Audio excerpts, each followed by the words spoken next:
Welcome to my channel Maths for Mathematics. Good morning dear student. Today we are discussing the worksheet number 7 of class 9। तो इसको बच्चों हम पहले भी पढ़ चुके हैं क्लास 8 में परसेंटेज, और इसमें परसेंटेज और प्रॉफिट और लॉस परसेंट के बारे में बताया गया है। तो चलिए इसको जल्दी से डिस्कस कर लेते हैं। प्रतिशत, प्रतिशत का अर्थ होता है, प्रति मीन्स होता है एक, और शत का मतलब होता है 100, 100, और इंग्लिश में इसको बोलते हैं परसेंटेज। पर मीन्स 1 और सेंट का मतलब होता है बच्चों 100। तो 100 में से 1 को, 100 में से 1 को ही प्रतिशत कहा जाता है।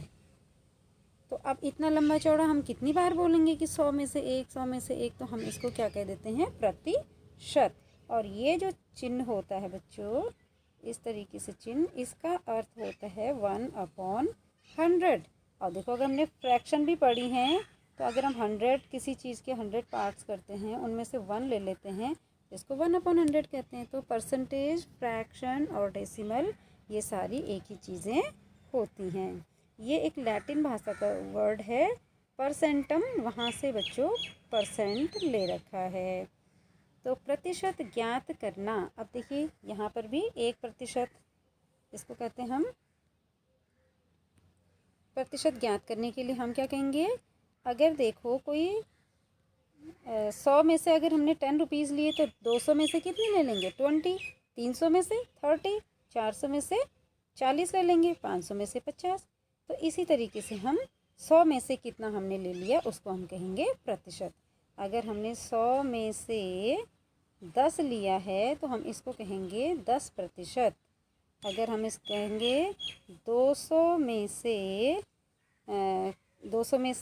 10, तो 100 में से 5। अगर हमने 200 में से 10 लिए है तो 100 में कितना लेंगे, 5, तो ये हो जाएगा 5%। तो 200 में से 10 को हम 5% कहते हैं। अभी आगे हम एग्जाम्पल से इसको और क्लियर कर देंगे। यहाँ पे एक एग्जाम्पल दे रखा है, रमेश ने 500 में से 400 अंक प्राप्त किए हैं, दिनेश ने 400 में से 350। दोनों ने कितने प्रतिशत अंक प्राप्त किए हैं। तो यहाँ पे आपको एक एक नियम से समझा रखा है। तो 500 में से कितने प्राप्त किए हैं, 400। तो एक में से, एक अंक में से कितने प्राप्त किए होंगे, 500 नंबर का पेपर था तब 400 नंबर आए। 1 नंबर का पेपर होगा तो क्या करेंगे, 1 के लिए हम भाग देते हैं। हम कक्षा 1-2 में इस चीज़ को सीख चुके हैं। तो 400/500, एक एक नियम में हम कक्षा 4 या 5 में इसको पढ़ चुके हैं। अब 1 अंक का पेपर था तब उसके आए 400/500 मार्क्स। तो अगर 100 अंकों का पेपर होगा तो 100 ज़्यादा संख्या होगी, ज़्यादा के लिए हम क्या कर देते हैं, गुणा। तो इसको कर देंगे हम गुणा गया 100। तो यहाँ पर ये आपको बताया गया है, उसको हमने सॉल्व कर लिया। 2 0 कैंसिल हो गए और काट करके हमारा आंसर आ गया 80%। तो इसी तरीके से दिनेश ने 400 अंक में से 350 अंक प्राप्त किए। 1 नंबर का पेपर होता तो कितना मिलता उसको, 350, 400 का भाग दे देंगे, 1 का निकालने के लिए भाग देते हैं। और इसी तरीके 100 का है तो गुणा गया 100 कर देंगे, तो इसको हम कैलकुलेट कर देंगे। तो ये आ गया हमारा 87.5। अब हमें पता चल गया इसके 80% आए, इसके 87.5% आए, तो किसके ज़्यादा अंक आए हमें पता चल गया है। इसी का मैं आपको एक और शॉर्टकट तरीका बता देती हूँ। इसका हम भिन्न बना देंगे बच्चों। 500 में से 400, तो देखो पेपर में भी हमारे नंबर आते हैं, 500 नंबर का पेपर था तो ऐसे ही लिखा जाता है ना। और अगर हम इसका फ्रैक्शन बना दें कि पूरे पेपर 500 मार्क्स के थे, 400 मार्क्स हमारे आ गए हैं, तो हम इसको फ्रैक्शन में कैसे लिखते हैं, फ्रैक्शन में हम 500 में से 400 ले लिया तो कैसे लिखते हैं, 400/500। और इसको हम अगर 100% से मल्टीप्लाई कर दें, देखिए बच्चों 500 नंबर का पेपर था, 400 नंबर हमारे आए, इसको प्रतिशत में बदलने के लिए हम 100% से मल्टीप्लाई कर देंगे। तो 0 0 0 कैंसिल हो गया, 5 8 40, तो वही हमारा 80% आंसर आ गया है। तो ये भी एक इसका शॉर्टकट तरीका होता है, चाहे आप एक एक नियम से कर लो चाहे भिन्न से कर लो। अभी आप पूछोगे कि मैंने 100% से गुणा क्यों किया 400/500, यहाँ तक तो ठीक है, 500 नंबर का पेपर था 400 आया। अब हमने 100% से गुणा क्यों किया, तो बच्चों 100% को मैंने अभी बताया था, प्रतिशत की जो ये डंडी है, इस प्रतिशत की चिन्ह का मान होता है 1/100। अगर मैंने डंडी नहीं रखी, 1/100 रख दिया, तो हमने इसको 100/100 से गुणा किया, यानी कि इसके वैल्यू में, इसके मान में कोई भी अंतर नहीं आया। तो हमने क्या करा, इतने क्वेश्चन को तो सॉल्व कर लिया, और जो 1/100 था इसको हमने प्रतिशत के चिन्ह के रूप में बदल दिया। तो इसको सॉल्व करके आया 80, और जो 1/100 था ये हमने बना दी ये प्रतिशत की डंडी। अलग कलर से मैं आपको दिखा दूँ, ये 1/100 को मैंने ये प्रतिशत की डंडी में बदल दिया, और बाकी इतना हमने सॉल्व कर दिया। तो ये एक शॉर्टकट तरीका होता है। तो दोनों में से आपको जो विधि अच्छी लगे आप उससे कर सकते हैं। अब है प्रतिशत को भिन्न में बदलना। तो प्रतिशत को भिन्न में बदलने के लिए ये क्वेश्चन है हमारे पास, 28% को भिन्न में बदलिए। तो अब आपके लिए बहुत आसान हो गया होगा। इस प्रतिशत की चिन्ह का मान होता है 1/100, याद हो गया होगा आपको। तो हमने क्या किया, इसका मान निकालना है, तो 28 का मान तो 28 आया, और ये जो प्रतिशत का चिन्ह बना है इसका मान है 1/100। तो ये हो गया आपका 28/100। अब इसको 2 से काट दीजिए, यहाँ आ गया 14, यहाँ आ गया 50, फिर 2 से काट दीजिए, यहाँ आ गया 7, यहाँ आ गया 25। तो हमारा आंसर आ गया 7/25। इसी तरीके से 84% है, तो अब देखिए 84 लिख दिया, और ये जो प्रतिशत का चिन्ह है ये हो गया अपॉन 100। प्रतिशत की चिन्ह की वैल्यू होती है 1/100। तो 84% का मतलब हो गया 84/100। इसको हमने सॉल्व कर लिया। तो ये 4 से काट करके कितना आ गया, 21 चौको 84 और 25 चौको 100। 4 से हमने इसको काटा। आप दूसरे तरीके से भी कर सकते हैं। अब आपके पास एक ये टेबल बनाई हुई है, आपने इसको कंप्लीट करना है। 1% का अर्थ होता है 1/100, 5% का अर्थ होता है 5/100। इसको कैंसिल कर सकते हैं, 5 1 जा 5, 5 2 जा 1/20। इसी तरीके से आप आगे भरेंगे। 10% का मीनिंग होता है 10/100। 25% का होता है 25/100। 50% का मीनिंग होता है 50/100। 125% का 125/100। अब आप इसको शॉर्ट फॉर्म, इसको लोएस्ट फॉर्म में लिख सकते हैं। 0 0 कैंसिल आउट, तो आप यहाँ पे लिख लोगे 1/10। फिर यहाँ पे 25 1 जा 25, 25 4 जा 100, तो यह जाएगा आपका 1/4। 50 1 जा 50, 52 जा 100, 1/2। यहाँ पे 25 5 जा 125, 25 4 जा, यह जाएगा आपका 4/5। तो आप इनको लोएस्ट फॉर्म में ही इसमें भर दीजिए। ये जो टेबल बनी है इसमें भर दीजिए। अब है दशमलव भिन्न। इसी को, प्रतिशत को ही हम डेसिमल में भी कन्वर्ट कर सकते हैं। 1/100 को आपने पढ़ा होगा, 100 में 2 ज़ीरो हैं, तो 2 डिजिट पहले डेसिमल आ जाएगा। तो देखो 1/100 को हम 0.01 लिख सकते हैं। इसी तरीके से 5/100 को हम 0.05 लिख सकते हैं। इसी तरीके से आपने यहाँ पे जो टेबल भरी थी 10/100, तो इसको लिखेंगे हम 0.10। यहाँ पे 25 को लिखेंगे हम 25/100, और इसको लिखेंगे 0.25। 50% को लिखेंगे हम 50/100, और नीचे लिख देंगे 0.50। यहाँ 125/100, और नीचे आ जाएगा 1.25। बच्चों 100 में 2 ज़ीरो हैं, तो डेसिमल हमेशा पीछे से 2 डिजिट गिन के ही आएगा। डेसिमल के बाद 2 डिजिट आएंगी। अगर हम किसी चीज़ को 1000 से डिवाइड करते हैं, तो हम डेसिमल को पीछे से 3 डिजिट गिन के रखते हैं। 10 से डिवाइड करते हैं तो 1 डिजिट पहले डेसिमल आता है। ये आपने 4th में बच्चों पढ़ा होगा। भिन्न संख्याओं को प्रतिशत में बदलना, अभी जो मैंने पहले भी डिस्कस किया था। तो ये भिन्न जो होती है, हम इसको 100/100 से मल्टीप्लाई कर देते हैं। तो 100/100 से मल्टीप्लाई करने के लिए हम क्या करेंगे, इतना तो हम क्वेश्चन सॉल्व कर लेंगे, और जो अपॉन का 100 है उसको इस परसेंटेज के साइन में कन्वर्ट कर देंगे। तो हम नीचे वाले इस वाले 100 को नहीं छेड़ते हैं। जो अपॉन का 100 है, ये जो अपॉन वाला 100 है, ये हमें परसेंटेज का चिन्ह दे देगा। बाकी का हम सॉल्व कर लेंगे। 25 1 जा 25, 25 4 जा 100 और 8 चौको 32 हो जाएगा। 8 4 जा 32 हो जाएगा।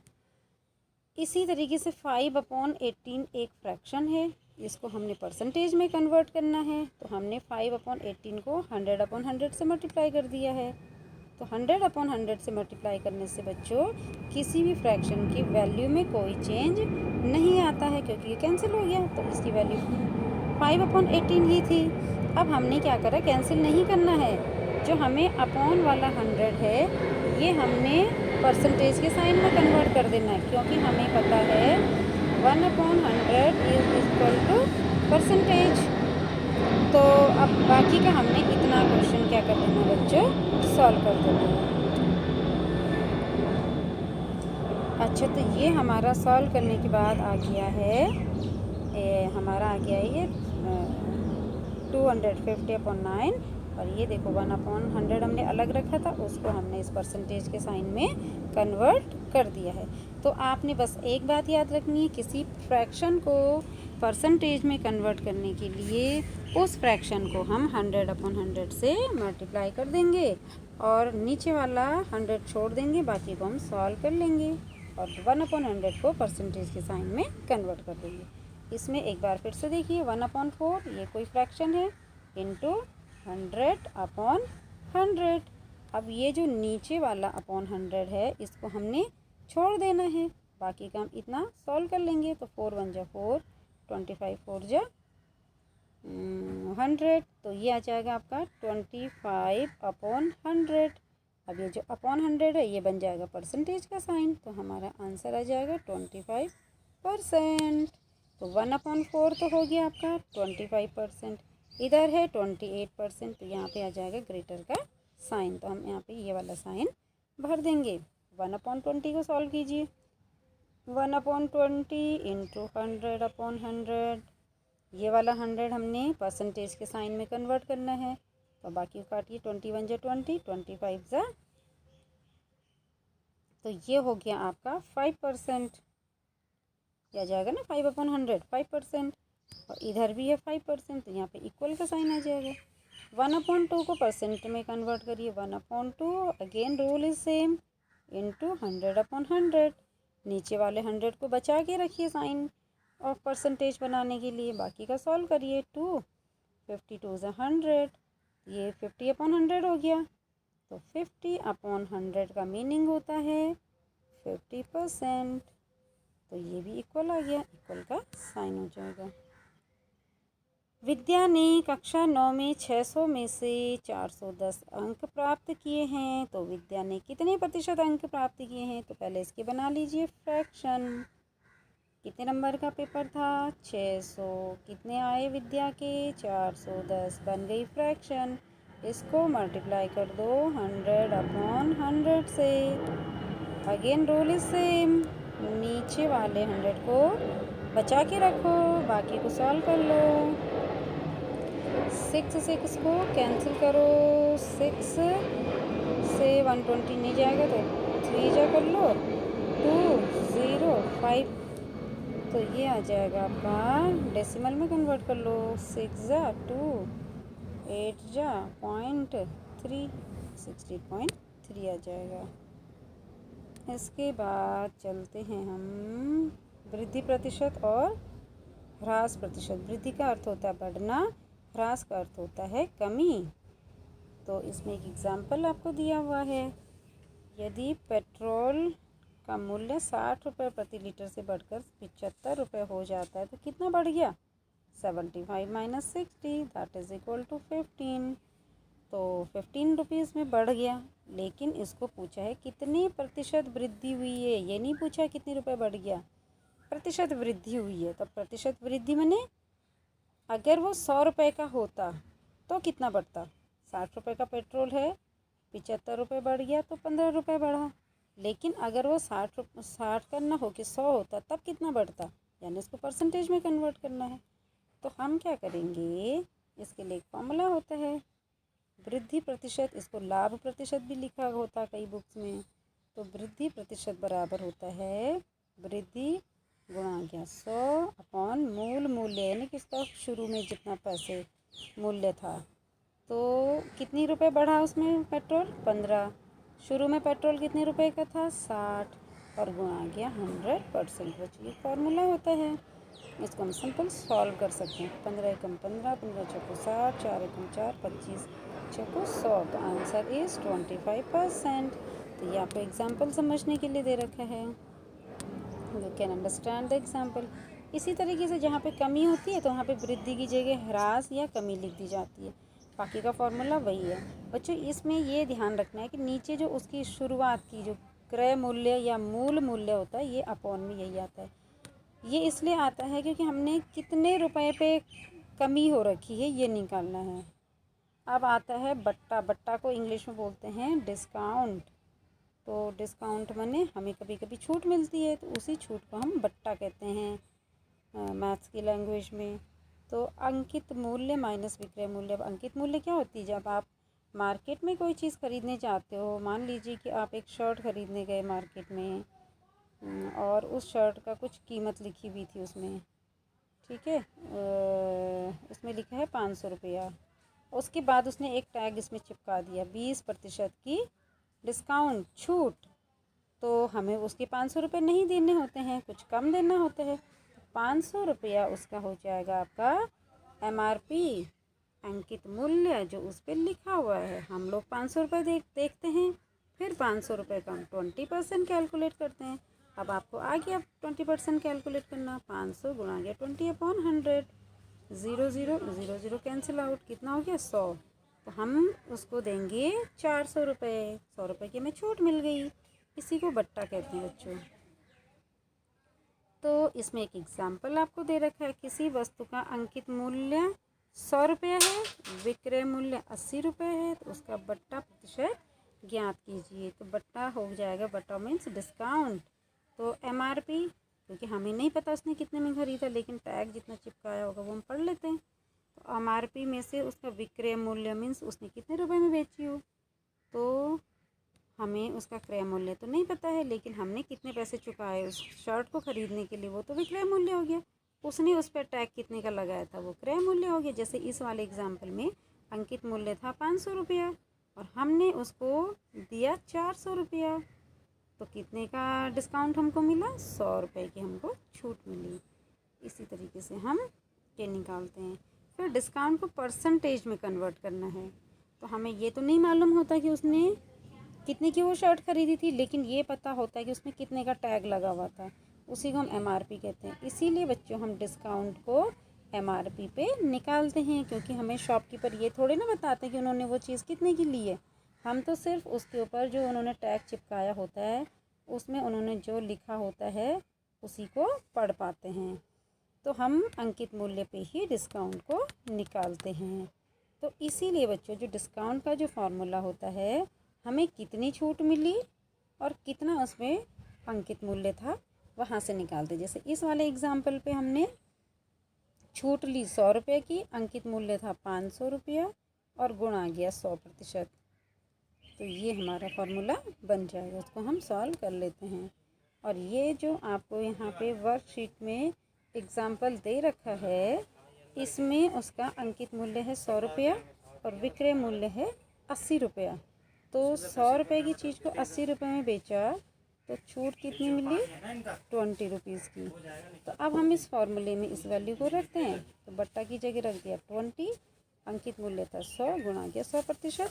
तो सॉल्व करके आ गया आपका 20%। ठीक है बच्चों। अब आ जाएगा आपका CP एंड SP। तो कोई चीज़ को हम जिस में ख़रीदते हैं उसको हम क्या कहते हैं? उसका क्रय मूल्य यानी कि उसका कॉस्ट प्राइस।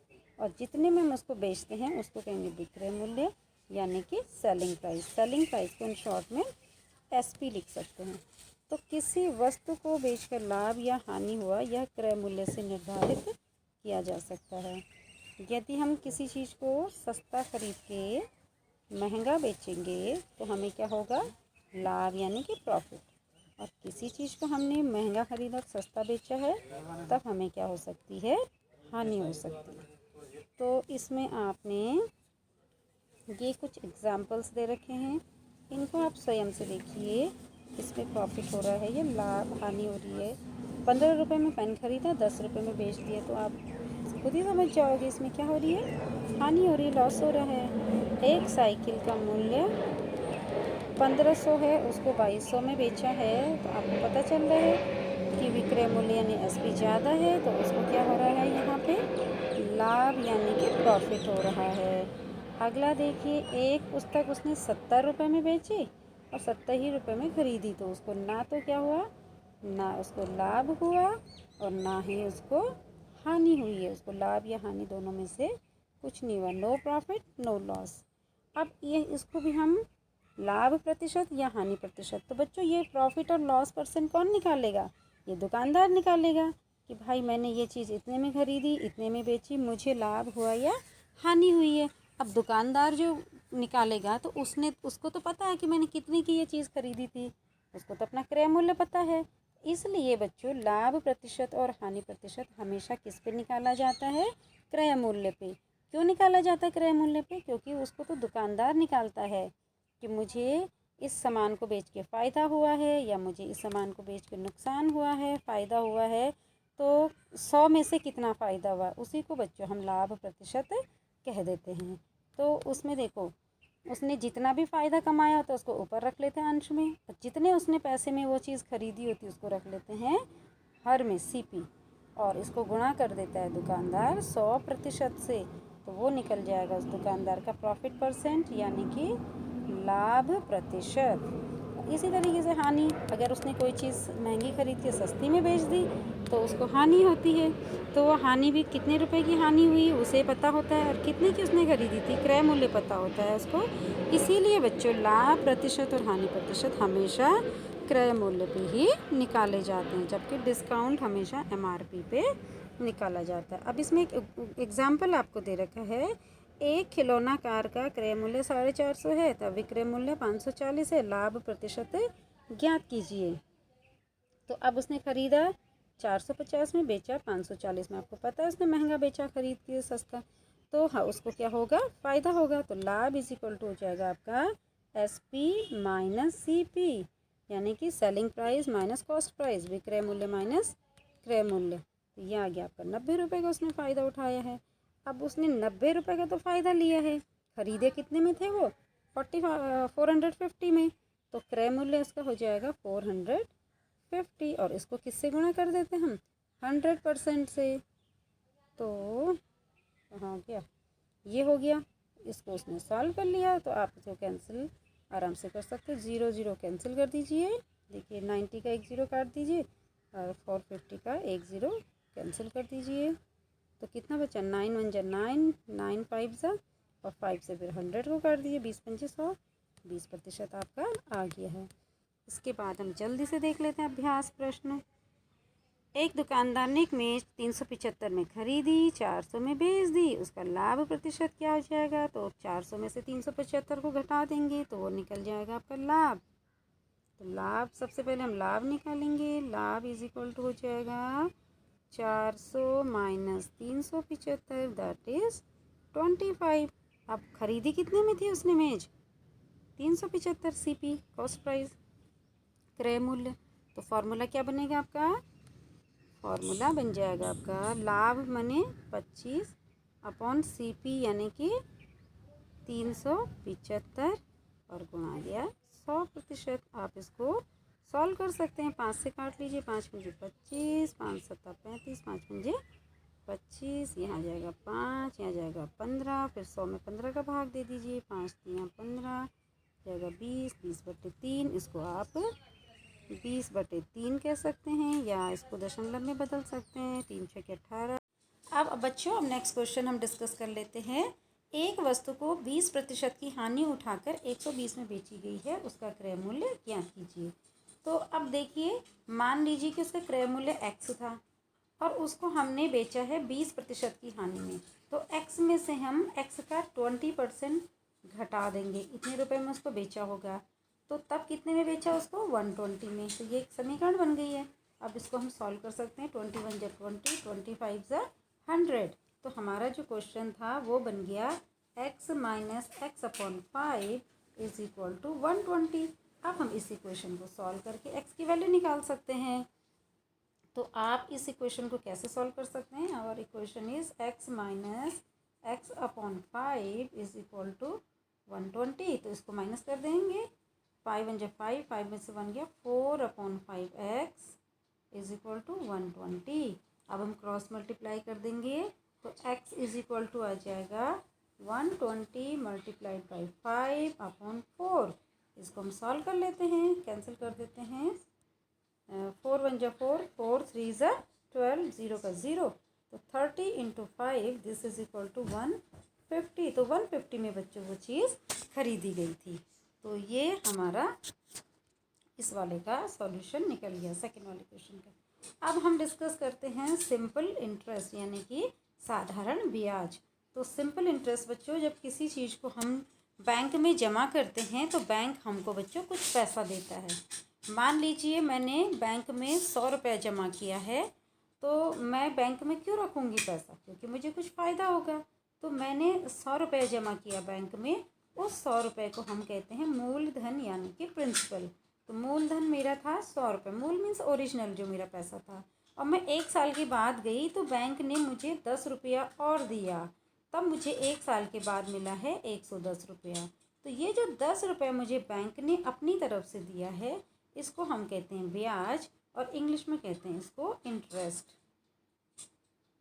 तो अब इन दोनों को जोड़ करके जो मैं 110 रुपये लेके अपने घर आई, इस 110 रुपये को बच्चों हिंदी में कहते हैं मिश्र धन और इंग्लिश में कहते हैं अमाउंट। तो मैंने जितने रुपए जमा किए थे 100 रुपये, वो हो गया मेरा मूलधन।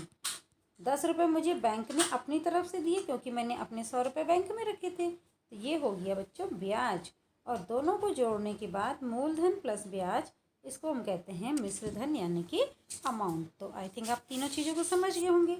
यहाँ पे ये फॉर्मूला भी होता है, मिश्र धन इज इक्वल टू मूलधन प्लस ब्याज। मिश्र धन को बच्चों इंग्लिश में अमाउंट कहते हैं, और अमाउंट इज इक्वल टू होता है P प्रिंसिपल और plus I interest. A is equal to P plus I। अब बच्चों साधारण ब्याज को निकालने के लिए एक डायरेक्ट फार्मूला हमारे पास है, मूलधन मल्टीप्लाइड बाय दर मल्टीप्लाइड बाय टाइम अपॉन 100।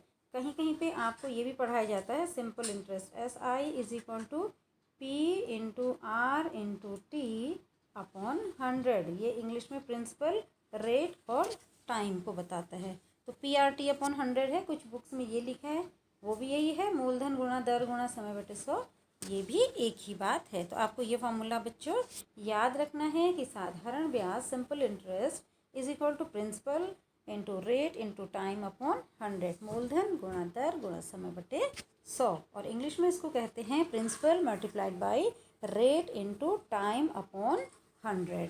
तो इसको हम इस तरीके से इस एग्जाम्पल की हेल्प से समझ लेते हैं। ये हमारे पास एग्जाम्पल है, 10,000 रुपये की राशि 15% वार्षिक ब्याज की दर से 2 वर्ष के लिए उधार ली जाती है। इस राशि पर साधारण ब्याज और मिश्र धन, देखिए 2 चीज़ें हमें पूछी हैं। तो पहले हम साधारण ब्याज निकाल लेते हैं। तो बच्चों कितने पैसे जमा किए हैं, उधार लिए हैं? 1,000 रुपये। तो 1,000 रुपये तो मूलधन हो गया, और उस पर जो प्रतिशत के चिन्ह होता है जिस पे लगा होता है वो आपकी हो जाती है दर। दर को क्वेश्चन में देखने का सबसे आसान तरीका है कि उसके पीछे प्रतिशत का चिन्ह लगा होता है। कभी ये दर वार्षिक होती, कभी छमाही होती, कभी तिमाही होती है। यहाँ पर आपको इस क्वेश्चन में वार्षिक दे रखी है, तो हमें इसको चेंज करने की कोई ज़रूरत नहीं है। समय भी हमें वर्ष में दे रखा है। आपको प्रश्न पढ़ते समय ये ध्यान रखना है कि समय हमें वर्ष में दे रखा है या माह में दे रखा है, मंथ या ईयर में। तो यहाँ ब्याज भी वार्षिक है, समय भी वर्ष है, तो हमें किसी भी इकाई को चेंज करने की ज़रूरत नहीं है। तो पहले हमें जो जो चीज़ें दी होती हैं प्रश्न में हम उनको एक सामने लिख लेते हैं, उसके बाद हम इसका फॉर्मूला लिख लेते हैं, मूलधन गुणा दर गुणा समय बटे 100, इंग्लिश में principal into rate into time upon 100।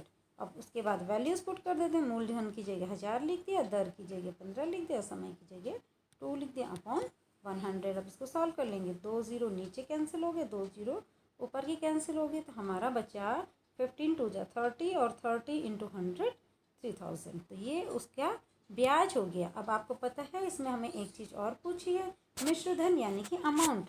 तो A इज इक्वल टू आपका होता है P प्लस I। तो उसके ओरिजिनल मूलधन प्लस ब्याज इज इक्वल टू होता है मिश्रधन, प्रिंसिपल प्लस इंटरेस्ट। तो मूलधन हमारा कितना था 10,000 रुपया, और प्लस इसमें हमें ब्याज कितना मिल गया है 3,000 रुपया। तो कितना हो जाएगा 13,000 रुपये हमारा क्या हो जाएगा मिश्रधन हो जाएगा। तो ये आप इस तरीके से इस एग्जाम्पल को समझेंगे। उसके बाद अब आप करेंगे अभ्यास प्रश्न यानी कि एक्सरसाइज क्वेश्चन। तो पहला क्वेश्चन आप पढ़ लीजिए।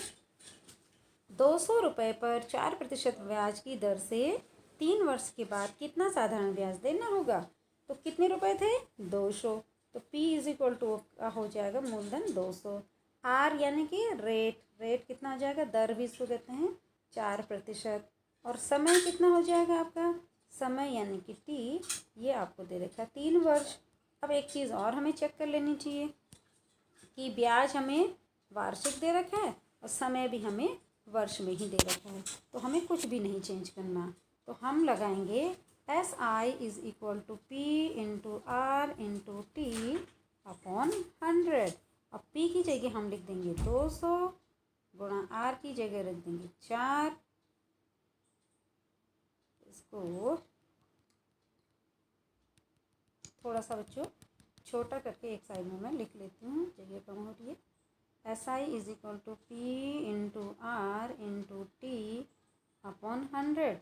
This is equal to P की जगह हम रखेंगे 200, R की जगह रखेंगे हम 4 और T की जगह रखेंगे हम 3 अपॉन 100। अब इसको हम सॉल्व कर लेते हैं। तो 100 की 2 0, 200 की 2 0 कैंसिल आउट हो गए। हमारे पास क्वेश्चन बचा 4 2 ज़ा 8 3 ज़ा 12। तो 12 रुपीज़ हमें और मिले। और कौन, तो केवल हमें SI पूछा है तो SI हमारा निकल गया है 12। और अगर अमाउंट पूछा होता तो हम क्या करते 200 और 12, यानी कि मिश्रधन हो जाता हमारा 212, पर हमें ये नहीं पूछा है। अगला क्वेश्चन है, एक टीवी सेट का क्रय मूल्य 48,000 है। यह 15% लाभ पर बेचा गया है। दुकानदार को कितने प्रतिशत लाभ प्राप्त हुआ। तो लाभ और हानि हमेशा क्रय मूल्य पर ही निकलती है। लाभ प्रतिशत और हानि प्रतिशत सदैव ही क्रय मूल्य यानी कि CP पर ही निकाली जाती है। इस बात को बच्चों अपने ध्यान में रखना है। तो अब हम निकालेंगे 48,000 का 15%। तो 48 गुणा गया 15 अपॉन 100। 2 0 कैंसिल आउट हो गया। वी आर लेफ्ट विथ 15 0 0, 15 8 जो 120, 0 कैरी 12 और 15 4 जो 60 और 12 72। तो इतना रुपए का हमने क्या लिया बच्चों, प्रॉफिट यानी कि लाभ लिया है। तो कितने में बेचा होगा उस टीवी को, 48,000 का तो हमने टीवी या दुकानदार ने टीवी खरीदा था, और प्रॉफिट उसने लिया है 7,200 का। तो कितने में बेचा उसने, इन दोनों को हम ऐड कर देंगे। तो आप इसको आराम से ऐड कर सकते हैं 55,200। तो ये इसका आंसर हो गया है। थर्ड क्वेश्चन है, एक वॉलीबॉल की टीम ने सत्र में कुल 30 मैच खेले और इस टीम ने 60 मैच जीते। बच्चों इसमें गलत है, क्वेश्चन में 30 मैच खेले तो वो 60 मैच कैसे जीत सकता है। इसका मतलब इसमें कुछ प्रिंटिंग मिस्टेक है। ये हो सकता है कि 60% मैच जीते होंगे। तो जीते गए मैचों की संख्या बताइए। तो इस क्वेश्चन में हम क्या करेंगे, 30 का 60% निकाल देंगे। तो very simple, 30 into 60 upon 100। 0 0 0 0 cancel out, 2 नीचे के 2 ऊपर के, तो 18। तो कितने मैच जीते उन्होंने, 18 मैच जीते हैं, और बाकी मैच वो हार गए हैं। तो बच्चों इसमें करेक्शन कर लीजिएगा। चलिए मिलते हैं दूसरे वीडियो में। Till then goodbye, take care.